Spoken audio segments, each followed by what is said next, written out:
trenches. Ask a nigga what he benching. Triple digits, nigga, don't forget to mention. Whole hard in the trenches. Ask a nigga what he benches. Triple digits, nigga, don't forget to mention.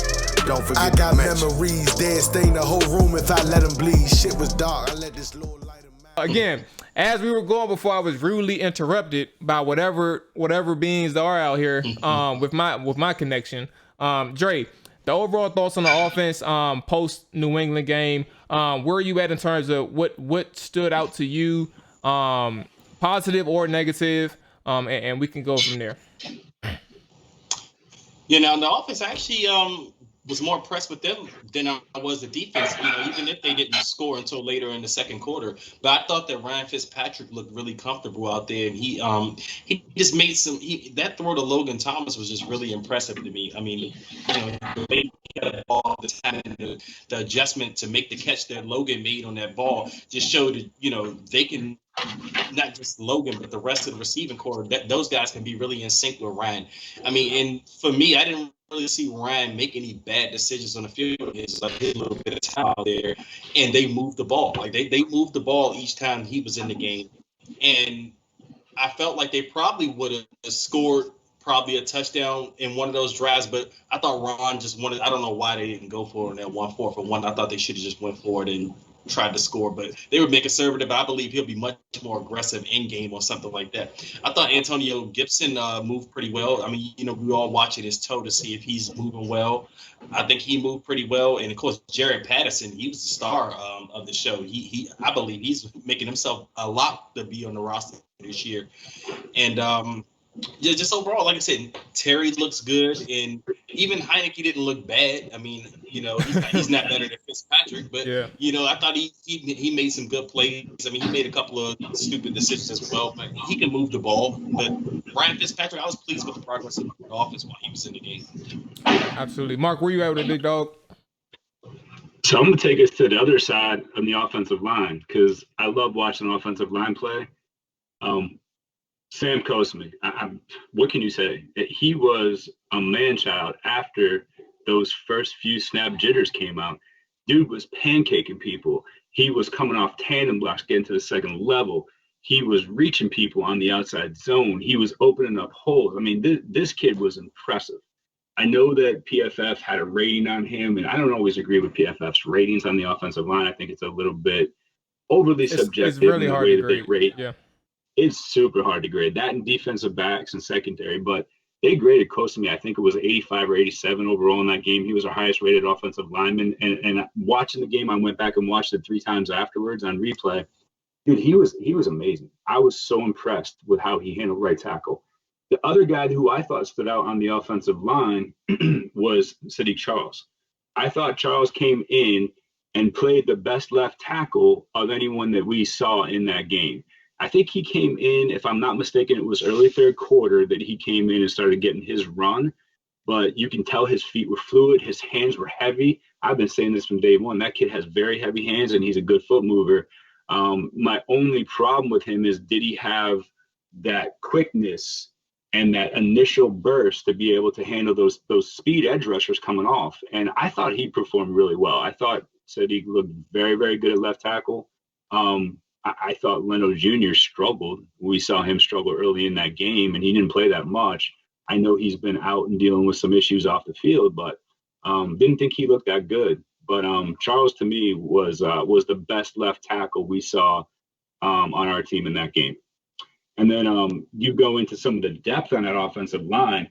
I mean, you're talking about Flowers coming in, Big West kicking over and taking over for Brandon at right guard. I mean, that's a luxury to have. Chase was his normal self, just solid and steady and just, you know, blowing people off the ball.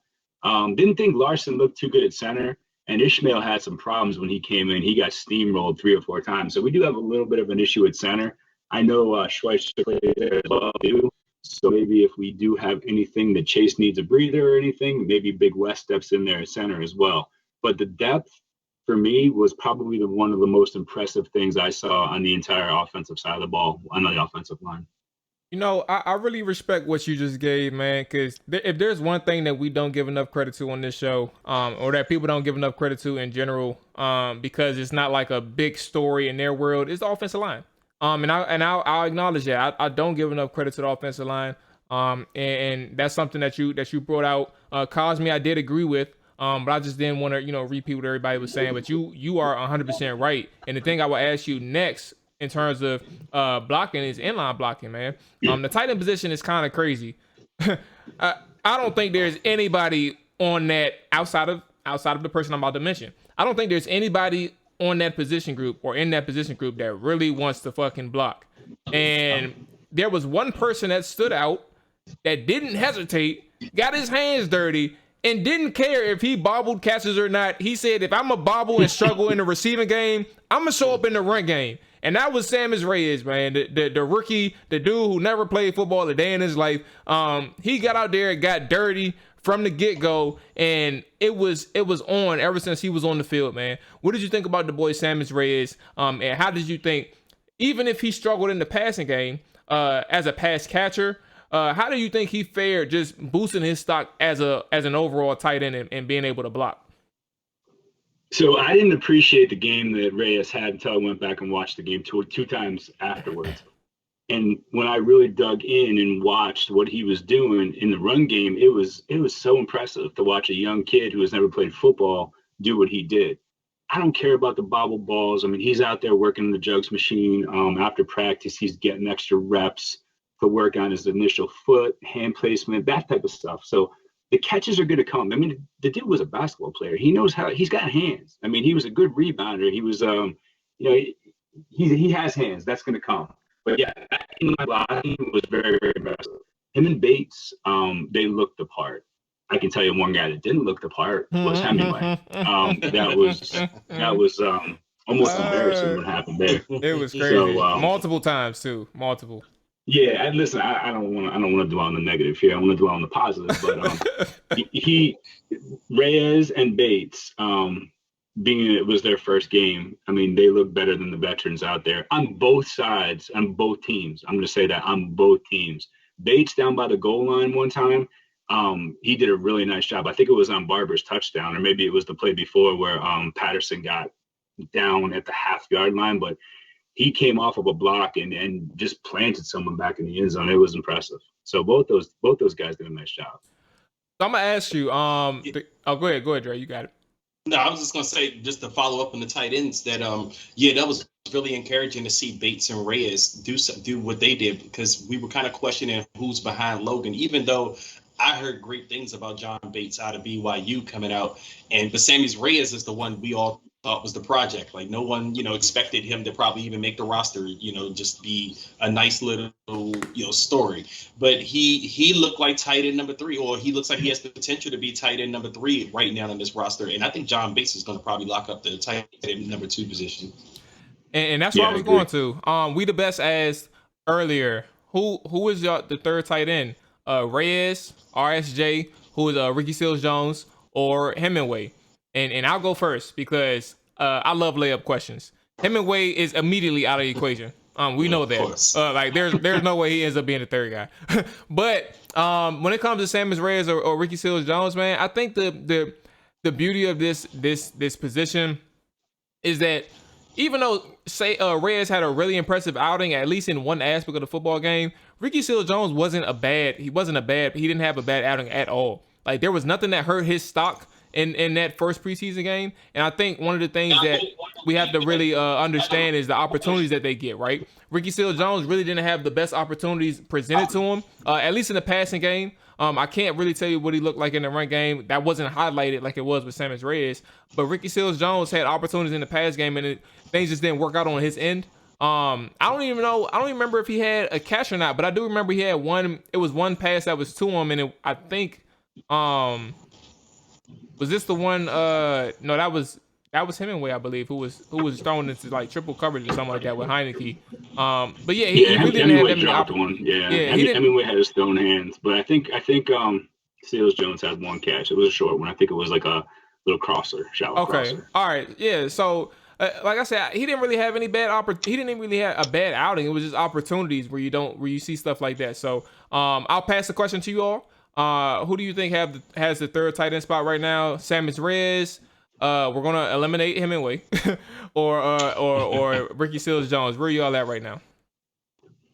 Well, if it was up to me, I would go Reyes just off of potential alone. But it's an argument to be made with Ricky Seals-Jones and Reyes because Ricky Seals-Jones have experience, and outside of Logan, you don't have experience right now among that position group.